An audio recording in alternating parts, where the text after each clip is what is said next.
Number 1 Golu देवता। पौराणिक कथा के अनुसार गोलू देवता का जन्म एक राजा और एक धर्मपरायण महिला के घर हुआ था। जब वह जंगल में ध्यान कर रही थी तो राजा के नौकरों ने उसे परेशान कर दिया था। राजा की अन्य रानियां उससे ईर्ष्या करने लगी और उन्होंने अपने नवजात पुत्र के स्थान पर पत्थर रख दिया और उसे नदी में फेंक दिया। लड़के को एक मछुआरे ने बचाया था और वह बड़ा होकर एक बहादुर और धर्मरता योद्धा बना। बाद में उसे अपनी असली पहचान का पता चला और उसने राजा का सामना किया, जिसने उसे अपने बेटे के रूप में स्वीकार कर लिया और उसे अपना सेनापति बना दिया। गोलू देवता सिर्फ एक देवता ही नहीं बल्कि अपने लोगों के लिए एक मित्र, अभिभावक और न्यायक है।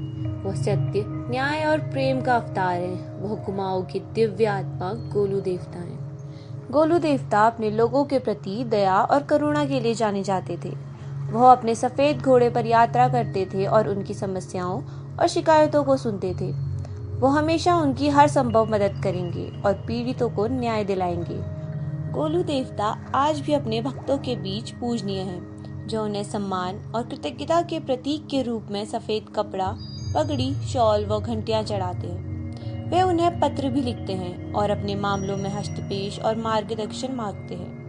उनका मानना है कि वह उनकी इच्छाएं पूरी करते हैं, बेशर्त वह साफ विवेक के साथ मांगे। गंगनाथ बाबा डोटी के राजा वैभव चंद के पुत्र थे। उन्हें एक जोशी ब्राह्मण महिला से प्यार हो गया और अपना घर छोड़ने से पहले उन्होंने अपने पिता से लड़ाई की। गंगनाथ की हत्या कर दी गई, लेकिन जब उनके भूत ने लोगों को नुकसान पहुंचाना शुरू किया तो क्षेत्र के लोगों ने उनकी और भाना की पूजा करना शुरू कर दिया। उत्तराखंड के पिथौरागढ़ में गंगनाथ को समर्पित एक मंदिर है।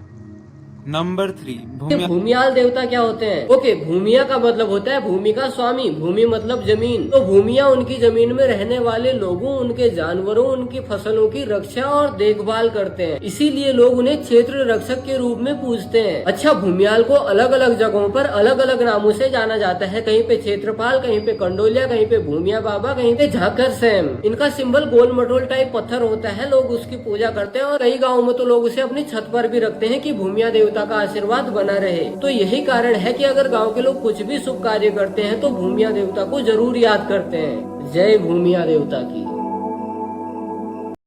4 जटेश्वर महादेव या तपचुड़ा।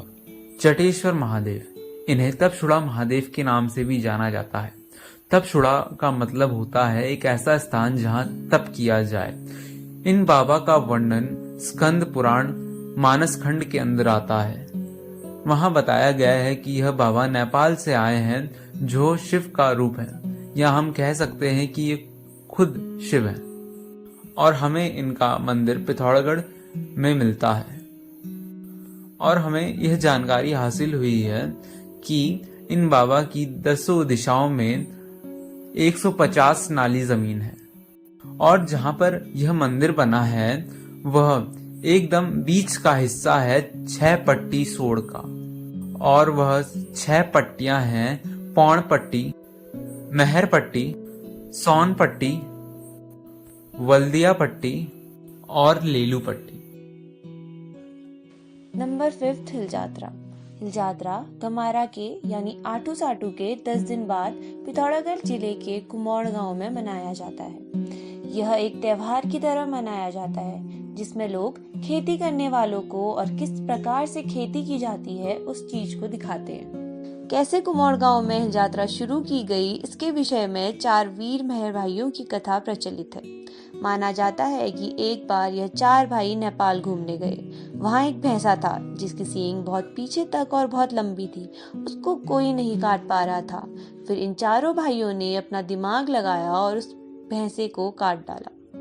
तब राजा ने प्रसन्न होकर इनसे कुछ मांगने को कहा। तब इन्होंने वहां की मुखौटा की प्रथा अपने वहां लाने का निर्णय किया। तभी से यह हिल जात्रा का महोत्सव हर साल यहाँ मनाया जाता है। यह एक मुखौटों का त्योहार है जिसमें रुपाई लगाती हुई महिलाएं, हल जोतते हुए बल्द और अन्य काम करते हुए लोग दिखाए जाते हैं। इसके सबसे लोकप्रिय हैं लख्या भूत, जो शिवजी के अवतार माने गए हैं। इनका आशीर्वाद लेने के लिए दूर दूर से लोग आते हैं और लटवेश्वर बाबा अपने भक्तों को कभी नाराज नहीं करते। जो सच्चे दिल से मांगता है उनकी मनोकामनाएं जरूर पूरी होती हैं।